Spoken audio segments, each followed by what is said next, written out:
बिस्मिल्लाहिर्रहमानिर्रहीम। अस्सलामु अलैकुम वरहमतुल्लाहि वबरकातुहू।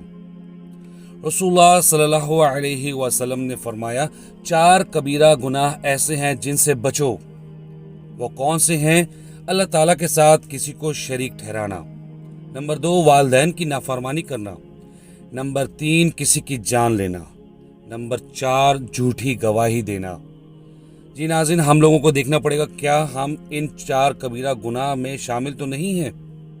अल्लाह के साथ किसी को शरीक तो नहीं ठहरा रहे? नंबर 2, वालिदैन की नाफरमानी तो नहीं करे किसी भी शक्ल में? यहाँ तक कुरान में आया है कि उनके सामने उफ तक नहीं करना, उनके सामने झुके रहो, ताबेदार रहो, ऊंची आवाज में बात नहीं करनी, उफ तक नहीं करना। कहीं हम इस गुनाह में शामिल तो नहीं? किसी भी बेगुनाह की जान लेना